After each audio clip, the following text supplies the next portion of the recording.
ఉత్తర Texas Telugu సంఘం నిర్వహించిన ద్విశత మాసోత్సవం మరియు వార్షికోత్సవ సాహితీ సదస్సు నెల నెల తెలుగు వెన్నెల నాట్య సంగీత సాహిత్య కార్యక్రమాలతో ఆద్యంతం ఆసక్తిగా సాగి రంజింపచేసింది. ప్లేనో నగరంలోని షిరిడీ సాయిబాబా ఆలయ ప్రాంగణ వేదికపై సాగిన ఈ కార్యక్రమానికి సాహిత్యాభిమానులు పెద్ద సంఖ్యలో విచ్చేసి జయప్రదం చేశారు.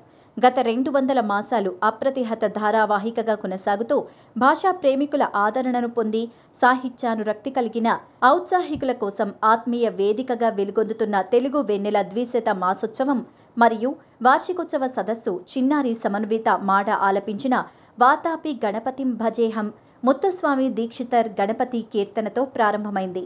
టాంటెక్స్ సంస్థ ప్రస్తుత అధ్యక్షులు శ్రీ సతీష్ బండారు అధ్యక్షోపన్యాసం చేయగా, సదస్సు సమన్వయకర్త సాహిత్య వేదిక అధ్యక్షులు శ్రీ దయాకర్ మాడ స్వాగతోపన్యాసం చేశారు.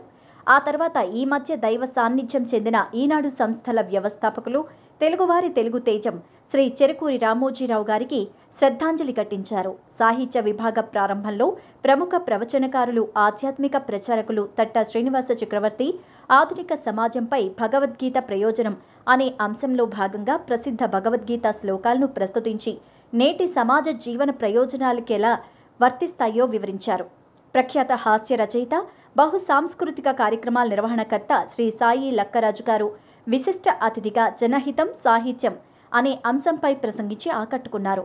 సభకు విచ్చేసిన విశిష్ట అతిథి ప్రముఖ కూచిపూడి నాట్య గురువులు కళరత్న కెవి సత్యనారాయణ సన్మానం పొందిన తర్వాత ప్రసంగిస్తూ సంస్కృతం సకల భారతీయ భాషలకు మూలమని, తత్సమ తద్భవ పదాలను గుర్తించి వాడుకల్లో ఉపయోగించడం ద్వారా భాషా వ్యాప్తి పరిపుష్టమవుతుందని సందేశమిచ్చారు.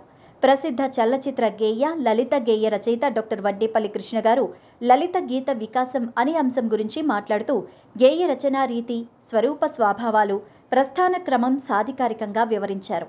ప్రఖ్యాత సినీ దర్శకులు విఎన్ ఆదిత్య సినీ మాయాజాలం అనే విషయంపై ప్రసంగిస్తూ చిత్రరంగంలో ఉండే అనుకూల ప్రతికూల పరిస్థితులు సర్వస్వం కళామ తల్లిని నమ్ముకున్న ఔత్సాహికులపై చూపే ప్రభావాన్ని తన అనుభవాల నేపథ్యం ఆధారంగా వివరించారు.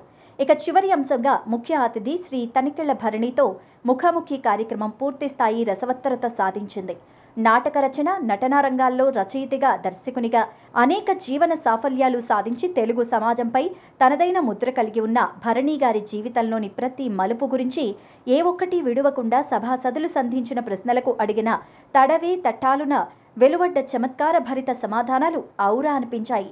ప్రసాద్ తోటకూర వ్యవస్థాపకుల పక్షాన క్లుప్తంగా సాహిత్య వేదిక ఆవిర్భావ వికాస ప్రస్థానాలు గుర్తు చేస్తూ వక్తలను, అతిథులను, భాషా సేవలో సంస్థ వారి పాత్రను కొనియాడారు. వేదికపై కార్యక్రమాన్ని అతి సవ్యంగా, ఉత్సాహభరితంగా నిర్వహించిన దయాకర్ మాడా గారికి, కార్యక్రమ నిర్వహణకు సేవలందించిన ప్రతి ఒక్కరికి ఉత్తర టెక్సాస్ తెలుగు సంఘం అధ్యక్షులు సతీష్ బండారు ధన్యవాదాలు తెలియజేశారు.